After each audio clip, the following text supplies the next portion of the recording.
Hello friends, myself Ahir Dia from RBNB College Srirampur.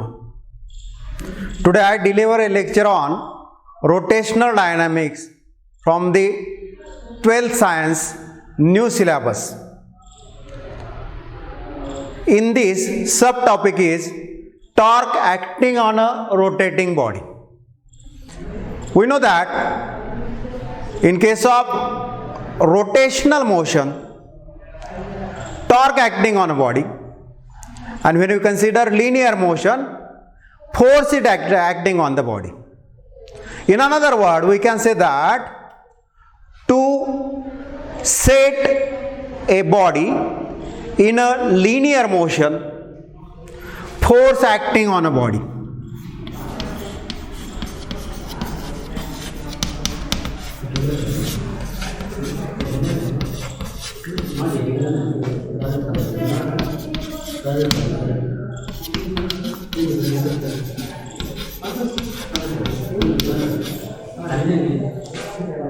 Similarly, when you consider rotational motion, torque acting on a body,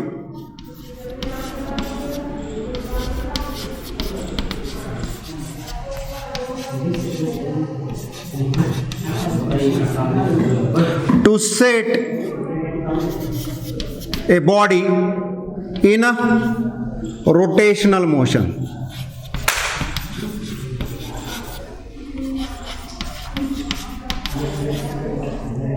So, in simple manner, we can say that for linear motion of a body, force acting on that body.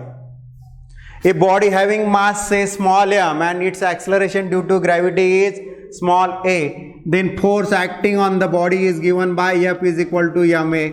Equation 1. Now in another word, we know that for the rotational motion, to set the body in a rotational motion, torque acting on that body, and therefore we get formula for torque acting on the body, that is equal to torque equal to I into alpha. In that case, I is the moment of inertia, alpha is angular acceleration. This is also equation 1. Now, this equation 1 in a rotational motion means this torque in a rotational motion is analogous quantity to the force in a linear motion. Also, we can say that this linear acceleration in linear motion is analogous to the angular acceleration in a rotational motion. And therefore, we can say that this mass in the linear motion is analogous to the moment of inertia in a rotational motion. And that's why we can say that this mass replaces, or I replaces the mass, means moment of inertia in a rotational motion is analogous to the mass in the linear motion. Now we have to derive this formula, torque acting on a rotating body, that is equal to I into alpha. When we consider rotational motion, then we get formula for torque is equal to magnitude of one force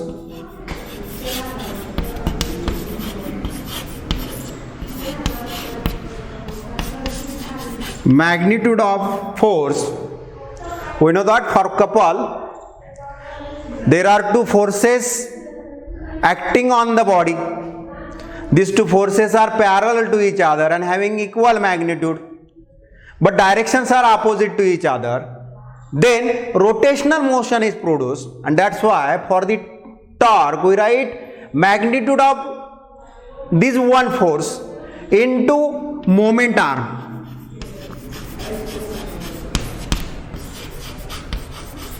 So this gives us torque.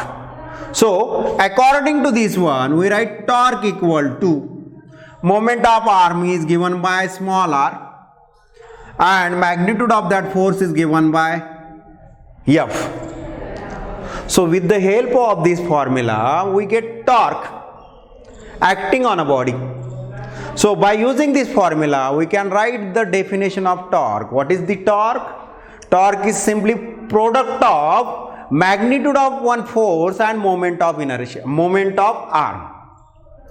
So we get torque toe equal to R into F. By using this formula, we write the definition. Also, by using this formula, we write the SI unit of torque acting on a body. So SI unit of torque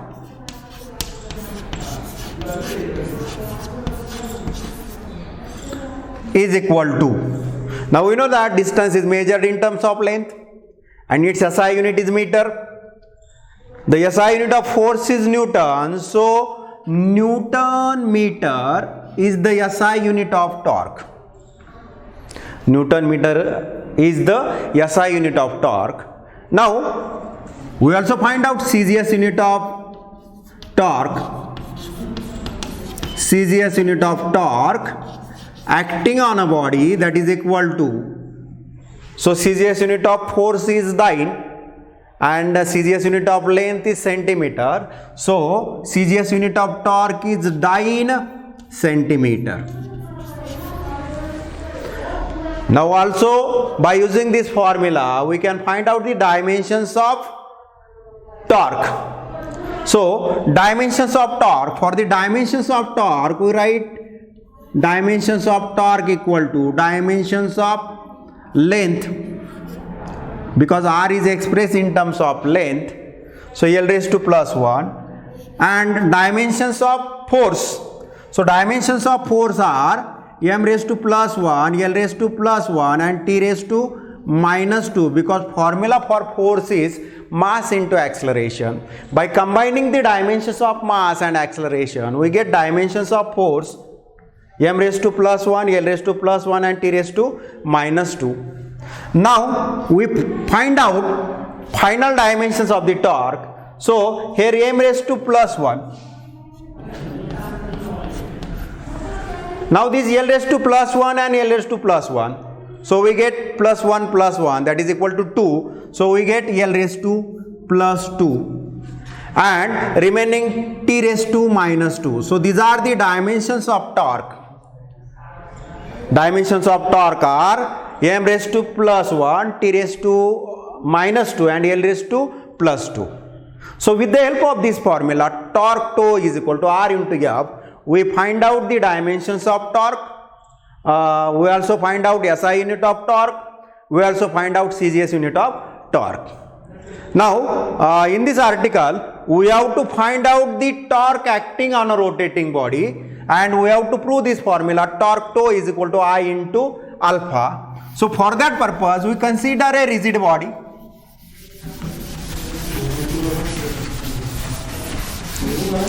Rotating about an axis passing through the point O. So we consider a rigid body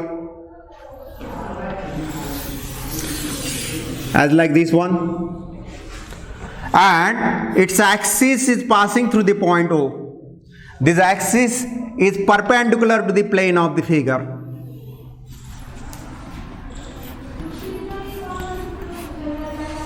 This rigid body rotating about an axis passing through the point O in anti-clockwise sense with constant angular acceleration, say alpha. So in this way, this rigid body rotating with constant angular acceleration, say alpha, about an axis passing through the point O. Now this rigid body is having total mass equal to capital M. So we consider capital M is the total mass of a rigid body.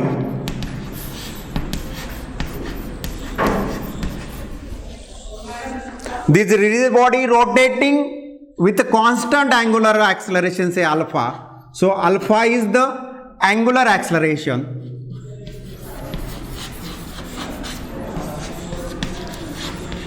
with which this rigid body rotating about an axis passing to the point O in anti-clockwise sense with this alpha. Now this rigid body consists of large number of particles, and if you consider first particle of that rigid body, its mass is say m1, which is situated at distance say r1 from the axis of rotation. Now when particle is at position m1 and its mass is m1, then force acting on that particle, and this force and this r are perpendicular to each other. So we write this is the force acting on that particle whose mass is m1 and which is f1. So f1 is the force acting on the particle whose mass is m1, which is situated at distance r1 from the axis of rotation. As like this m1, there is another particle whose mass is say m2, which is situated at distance r2 from the axis of rotation. Then force acting on that particle which is perpendicular to r2, and magnitude of that force is say f2. So in another word, we can say that the f2 is the force acting on the particle whose mass is m2, which is situated at distance say r2 from the axis of rotation. Now if we consider another particle whose mass is m3, which is situated at distance r3 from the axis of rotation, then force acting on that particle is say f3. So we can say that f3 is the force acting on the particle which is situated at this point whose mass is m3, which is situated at distance r3 from the axis of rotation. As you know that this rigid body consists of n number of particles. So we consider last particle whose mass is say mn, which is situated at distance rn from the axis of rotation, and force acting on that particle is given by Fn. So we can say that this rigid body consists of n number of particles whose masses are m1, m2, m3 dash mn, which are situated at distances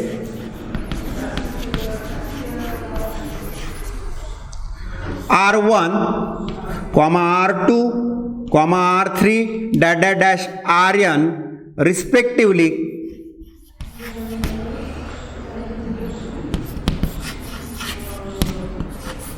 from axis of rotation.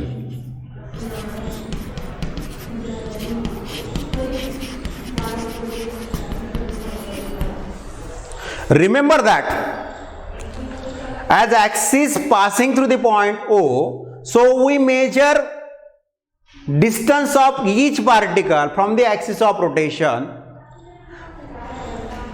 Now when this body rotating about an axis passing through the point O with constant angular acceleration alpha, then all particles revolving along the circumference of a circle whose center is at point O. So in another word, we can say that particle revolving along this circle whose center is at point O with constant angular acceleration say alpha. So this particle perform uniform circular motion and rigid body rotating about an axis passing through the point O. In that case, linear velocity is different, but linear angular acceleration is same for all particles. Angular acceleration for all particles is constant, which is shown by alpha. Now if we consider formula for force, so force is equal to mass into acceleration. If we consider first particle whose mass is m1, then force acting on that particle is given by F1. So this formula for first particle can be written as F1 is equal to m1 a1 for first particle.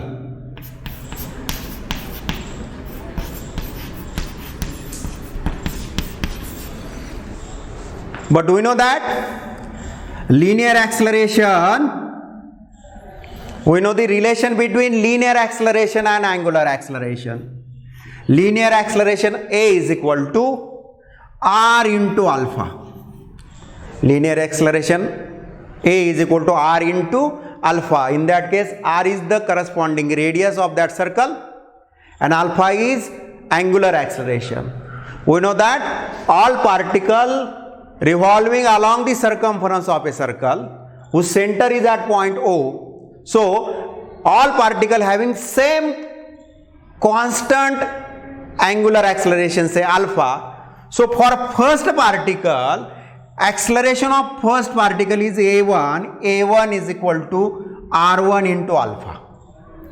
When we consider particle of mass m1, which is situated at distance say r1, then its acceleration is given by a1. a1 is equal to r1 into alpha. When we substitute value of this a1, then we get F1 is equal to force acting on the first particle is equal to m1 as it is. We substitute value of a1. a1 is equal to r1 into alpha. Now we know the formula for torque. Torque is equal to magnitude of one force into momentum. So momentum is given by R and force is given by capital F. We studied this. Torque is equal to R into F. So with the help of this formula, we can find out torque acting on a first particle. Τ1 is equal to R1, that is the distance between particle and axis of rotation, R1 into F1. Force acting on first particle is say F1. So for the torque we consider this R1 and F1. R1 is simply distance of particle from the axis of rotation and F1 is the force acting on that particle. So we get Τ1 is equal to R1 into F1. Now we substitute value of F1. So that is equal to R1 in bracket F1 is equal to M1 R1 alpha. On simplifying this, we get torque acting on first particle. Τ1 is equal to M1 R1 square alpha. This is equation 1. Now equation 1 gives us torque acting on a first particle. Similarly, we can find out torque acting on a second particle. Now for second particle, its mass is m2, which is situated at distance r2 from the axis of rotation, and force acting on that particle is say F2. So we write for second particle,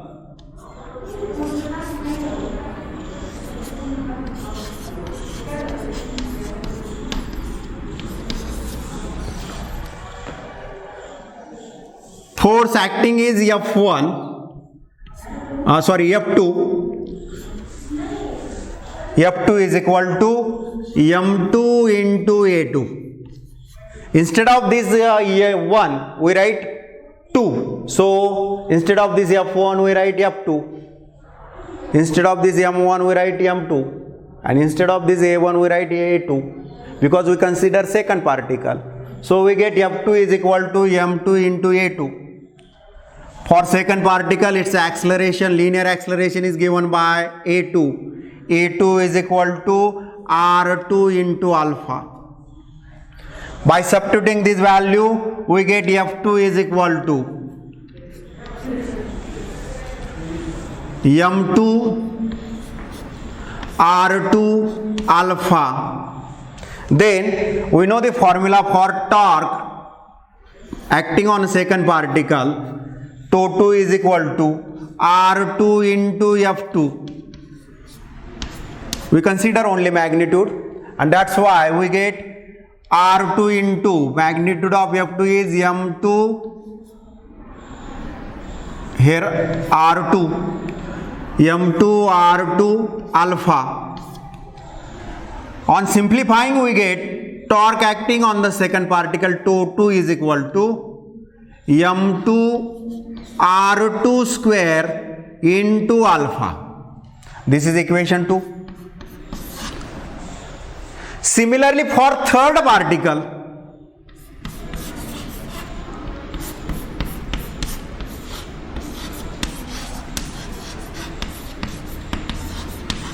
torque acting on that particle is tau 3. We write directly tau 3 is equal to m3 r3 square alpha.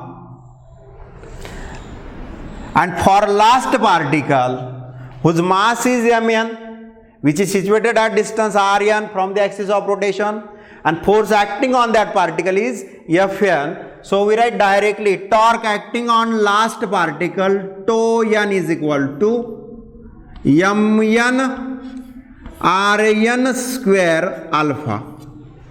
So in this way we get equation 2, equation 3 and last equation 4. We have to find out the total torque acting on a rotating body. So for total torque acting on a rotating body, we can say that this total torque acting on a rotating body is the sum of torques acting on the each particle. So the total torque acting on a rigid body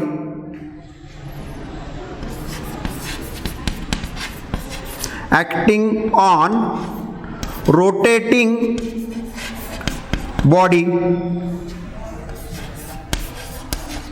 is given by tau is equal to tau 1 plus tau 2 plus tau 3 plus dash tau n. Means tau 1 is the torque acting on a first particle, tau 2 is the torque acting on the second particle, tau 3 is the torque acting on a third particle, and tau n is the torque acting on a last particle. We substitute values of tau 1, tau 2, tau 3 and last tau n. On substituting we get tau 1 is equal to m1 r1 square alpha, tau 2 is m2 r2 square alpha. Similarly, tau 3 is m3 r3 square alpha plus dash tau n is mn rn square alpha. We substitute values of all these torques. Now by taking common alpha, remaining is in bracket. So we write in bracket m1 r1 square from this one. Alpha is take common. Remaining is m2 r2 square plus m3 r3 square plus dash mn rn square. Bracket is completed and remaining is alpha. Now in last lecture we study about the moment of inertia. Moment of inertia is the sum of product of mass of each particle and square of its distance from the axis of rotation. So according to this definition, we write moment of inertia I is equal to summation of I tends to 1 to n mi ri square.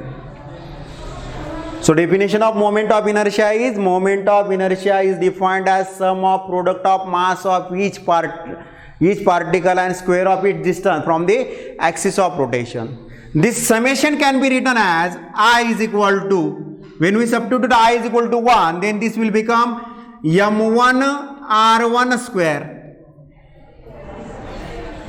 If we substitute I is equal to 2, then we get plus m2 r2 square, and if we substitute I is equal to n, then we get plus m n rn square.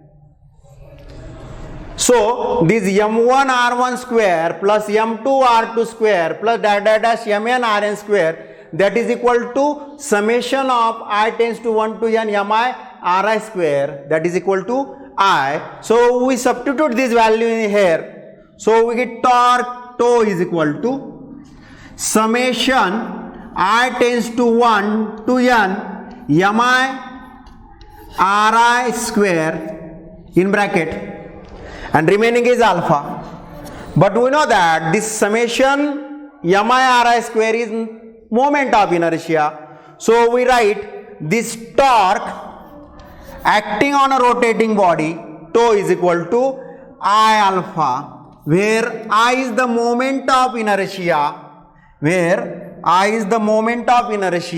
and alpha is the angular acceleration.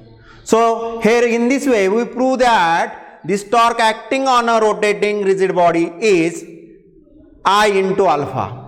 So in exam there may be question as like that. Show that torque tau is equal to I alpha for rotating rigid body.